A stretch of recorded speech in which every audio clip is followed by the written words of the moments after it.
How many times have I told you to forget work-life balance?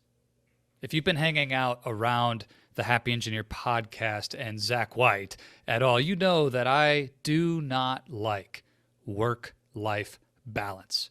Now, gasp, maybe you haven't heard me say that before and you're getting the wrong idea. It's not that I don't love and value balance.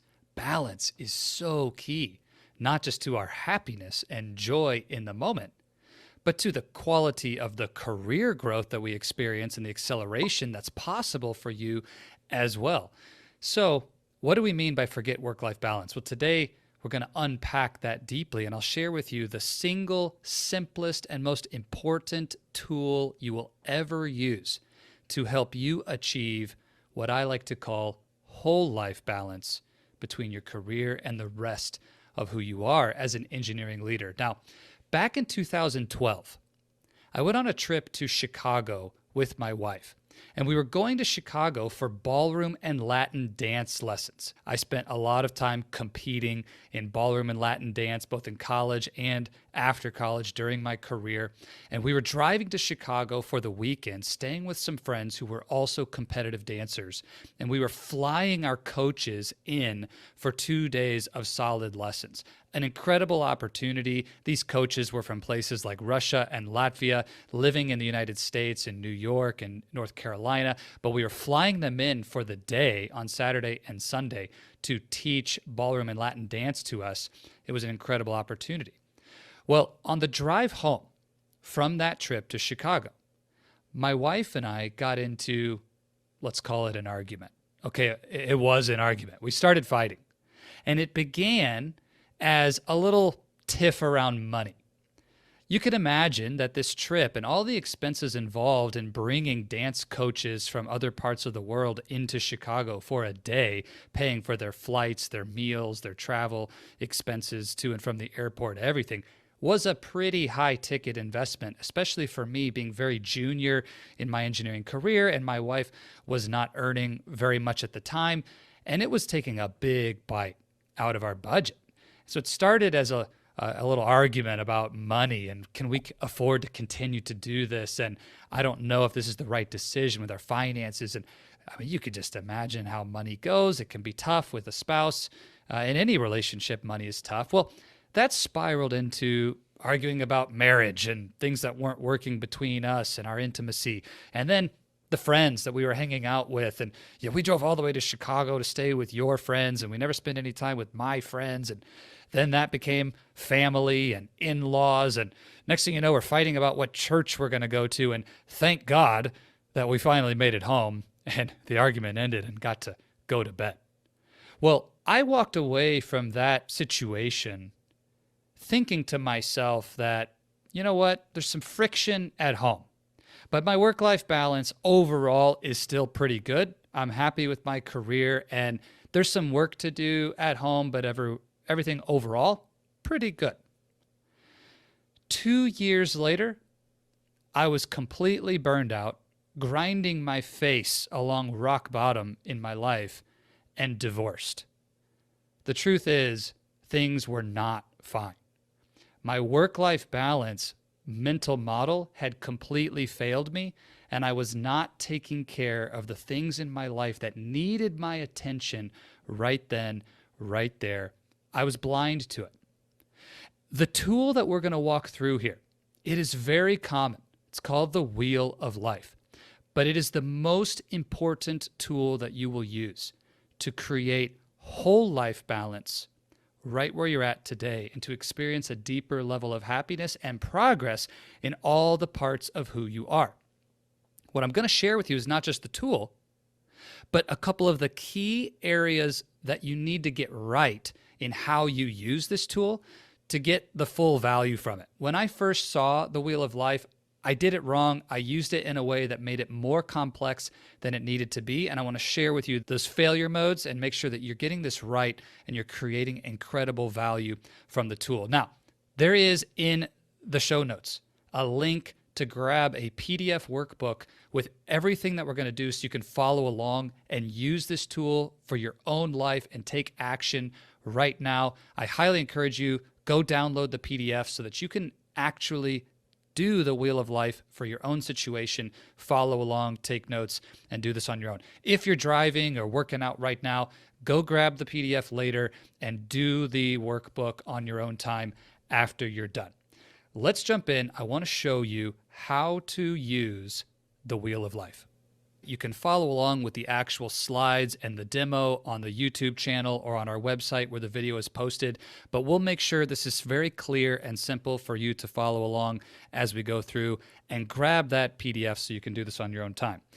The whole point of the Wheel of Life is for us to find the bumps and to smooth out this experience of our life as we go through day by day, week by week, quarter by quarter, year by year, and continuing to expand in each part of who we are. And the Wheel of Life is a snapshot in time. It's right now. It is something that we want to look at in a single moment. And this is the first failure mode I've seen with people who use the Wheel of Life tool, is they seek to aggregate some sort of average over the last year or the last quarter or even their entire lifetime.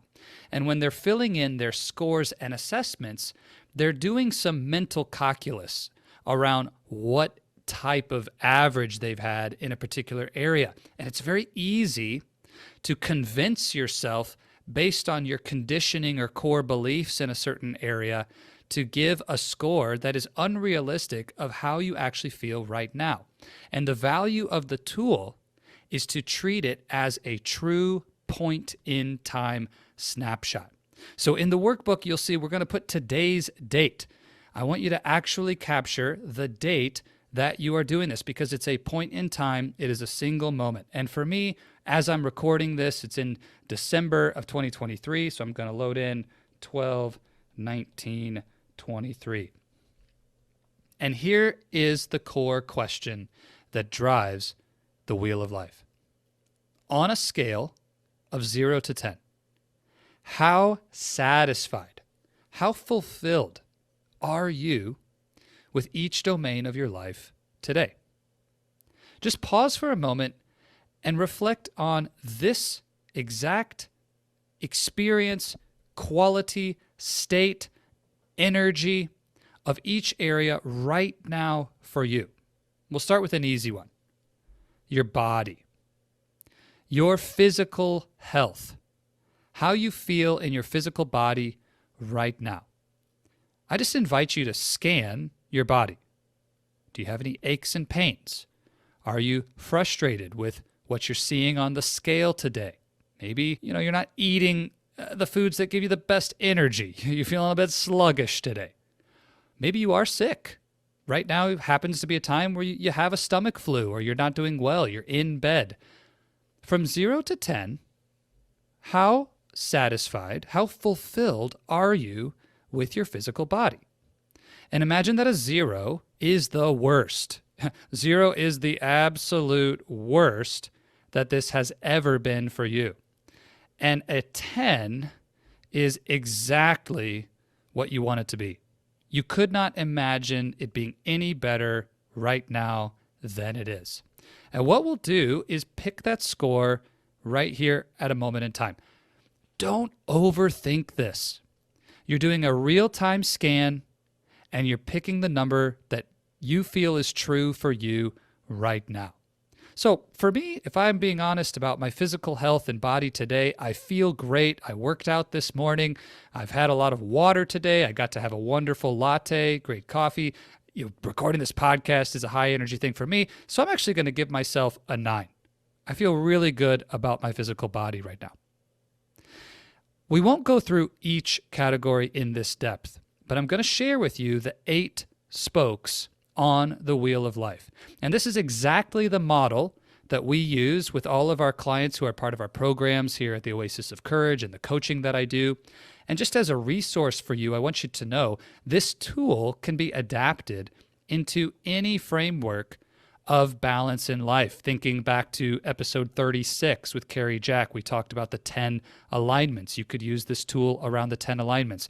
In episode 137 with Rebecca Whitman, she talked about 7 pillars of abundance. You could use this with the 7 pillars. Just back in episode 148, Steve Gamlin shared his version of the 8 spokes of the wheel of life. This is Zach White's version. This is how we coach it at the Oasis of Courage, but I want you to know the tool is yours to adapt and use in highest service to what you need to be focusing on. So first we have our body. Then we have our finances. How are you doing in your money right now? Are you earning what you want to earn? Are you saving what you want to save? How are those investments going? Give yourself a score in satisfaction and fulfillment on your finances. Maybe you check your bank account, check in on that 401k. Give yourself an overall score on your finances today, point in time. What about the significant relationship, your spouse, your partner, that person who you have an intimate relationship with? How is that relationship going? Your mind. Thinking about mindset, thinking about a positive state or a negative state of mind. Do you have peace of mind, or are you constantly in a state of stress, worry, anxiety? Give yourself a score on your mind. Filling each of these in as we go. A score for finances, a score for your spouse or significant other, a score for your mind, your mindset. 0, the worst. 10, you couldn't imagine it being any better. All your other relationships, we're just going to bundle this into one group. This is friends, this is colleagues, the people that you spend time with other than that intimate partner. How are those relationships going? Are they bringing life and joy into your world? Are these people who are aspirational for you, that are driving your life in the direction you want to go? What's the truth today? Maybe you're in a fight with a close friend and you need to go have a courageous conversation and apologize for something. If so, give yourself a lower score. Maybe here it is, holiday season, you're just coming into a new year. Maybe these relationships are vibrant and alive and going well for you. 0 to 10, relationships. Your faith. This could be your connection to spirituality, your relationship with God. It may be faith in a non-religious sense. How do you show up to the things that you cannot see, the parts of life that keep the world moving, but we need to have faith in? I'll give you an easy example of this. It comes up all the time. Zach, what is faith if we're not talking about religion? Well, you're likely driving somewhere almost every day. Maybe if you work from home, it's not every day, but you get behind the wheel of a car and you drive to the grocery store. And there's that yellow painted line right down the middle of the road. Riddle me this. How do you know that that car on the other side of the line is not going to come careening across the yellow line and smash into you head on? Well, you don't. It takes faith. So what is your relationship to faith in your life? 0 to 10. Giving, generosity. That could be giving of money. It could be giving of time and talent. How are you in selfless service? Are you giving in a way that is fulfilling and meeting your goals for giving? And last but not least, the reason you're probably here on the podcast in general is your vocation, your career. How is that business, that career, that job going? Are you moving forward fast? Are you experiencing fulfillment and joy and purpose at work? Do you love what you do? Are you making an impact? Give yourself a score on your vocation. The biggest failure mode, again, is trying to aggregate or average. Just trust your intuition on a score right now. Don't overthink this. When you're using the wheel of life, the whole process is only going to take a few minutes. Now, I'll show you an example of what the wheel looks like. Imagine a circle divided into these 8 segments, and inside are concentric circles from 1 out to 10 at the outer edge. And what you're going to do is draw a line around the score for each of the areas as you scored it. So if you gave yourself a 10, you'd be drawing that line around the very outer edge. And if you gave yourself a 1, you would be drawing at the very inside a very tiny circle, and we'll use the lines that divide each section to draw out the wheel. If you can't picture it, just go check out the download. There's an example there, and you can get this drawn up for yourself. There's a section on the next page where you can create your own wheel. Take the scores that you just gave yourself and mark them down on the wheel. So just to give you an example of what that would look like, I'm going to draw one right now. If you're watching on YouTube, you just create this shape based on the scores that you gave yourself, and you're going to get this funny squiggly pattern. It's not going to look like a wheel. You can just imagine, I'm going to fill this in for anybody who's ever done this before. Whoa. That shape, when you draw it, it's not very round. Now, let's just imagine for a moment this was an actual wheel that you were driving the vehicle of your life with. If that crazy shape wheel is hooked up to your Ferrari, the vehicle that is you, a vehicle that has incredible potential, lots of horsepower, but the wheels that you put on it were shaped like the wheel that you're seeing when you draw this out. Imagine how bumpy of a ride that's going to be.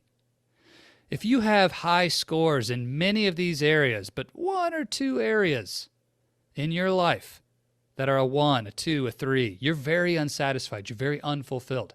Every time the wheel rotates around and you get to that area, boom, there's a pretty big bump. It's like you're hitting a pothole every single time the wheel goes round. And here's the thing, the faster you move through life, the more often that these bumps hit the ground and hit it hard. And when you speed up in life and you start going after results hard in life, these areas that are not working are going to create an even bigger shock, an even bigger bump into your system. And you'll be just like me back in 2012, where everything's fine at work. Maybe I'm a 9 or a 10 in my vocation. But these other areas, multiple of them were not working for me. And every time I'd come around to those areas, ba-boom, ba-boom, I'm hitting these big pothole-like bumps. And the thing is, I'm in the driver's seat of this car, right? And I'm looking at the road thinking, man, where are these bumps coming from? The bumps weren't coming from the road. They were coming from the wheel of life that I was putting on my own car. I was the source. I wasn't addressing these issues. I wasn't doing the work to create a better balance on my wheel. Now you might be asking, well, what do you do about it? Okay, Zach, I see the picture. The wheel looks pretty funky. This makes a lot of sense as to why I'm experiencing so much roughness and friction in my life and in my world right now. But what do we do about it? How could I possibly solve all of this at once? Great question. And on the next slide of the workbook, we have the Whole Life Balance Action Planner. Here is the key to the wheel of life. We want to focus not on solving every area to a 10 out of 10 all at once. You might have an area of your life that's a 3 right now. Let's say you are unhappy with your finances. Your finances are a 3 out of 10. Perhaps something broke down at the house, or you had to put a new roof on your house and you spent a bunch of money that you didn't want to spend. It took a big dent out of your savings and you're frustrated. Maybe a car broke down, whatever. Your finances are not where you want them for whatever reason. It's a 3. To focus on creating a finances experience of 10 out of 10 is going to require a lot of effort from you. It might take a lot of time from you. We don't know exactly every action to take between now and a 10 out of 10. So what you want to focus on instead is the smallest action. What is the smallest action that you can take to move up just 1 point in each domain? The smallest action you can take to move up just 1 point. How do you take your finances from a 3 to a 4? What would that look like? Maybe the simplest, smallest action is simply to start saving 5% more of your income. just start saving 5% more. That would be a simple action that you can begin this month. For each of the areas of the wheel of life, ask yourself the question, how could I move up 1 point? The simplest, smallest action that you can move up in each domain. And then, over here on the right, there's another column where we're going to look at each of these domains and ask, what is the actual priority or the rank of each of these actions? You might use a due date. When do you want to get them done? And remember, we're taking small, specific actions. These are not big, sweeping actions like go land a big promotion to director and make twice as much money. That's a great goal for the long term. It's not a great action for moving up 1 point in your wheel of life because it's not something you can do quickly and do now and control the outcome. We come up with 8 ideas, but we still don't have capacity to take 8 actions at one time. Which domain matters the most? Now, there's a couple ways you might think about that. One could be looking at areas where you have a low score. In this example that I created earlier, I drew a low score on relationships. You might say, if I could move up a point in my relationships, that would be really powerful. So ask yourself right now, which area is the one that's going to have the biggest impact for you? It may not be the same as anyone else. It's not about a specific hierarchy that you must work on one or another. And here's the other thing. It doesn't have to be your lowest score. You may decide that what matters most for you is to work on an area that's already going pretty well. I mentioned earlier that I was a 9 in my body. Well, maybe I want to take that 9 and move it up to 10 because it would feel really good for me to have a 10. I just want to get one 10 out of 10. And that's going to build momentum for me. That's what's going to have the highest leverage for me. There is no right answer, but I'd encourage you to rank these. How do you want to tackle each area? In what order? Remember, there's no such thing as equal priority. There's only a lack of priority. So let's set and establish the order that we're going to tackle these actions and then go get to work. The last thing I want to share with you here is that it's okay to have a 10. Yeah, I know. Engineers don't always like to hear that, but it is okay to have a 10. Here's what I've seen with engineering leaders when it comes to 10s.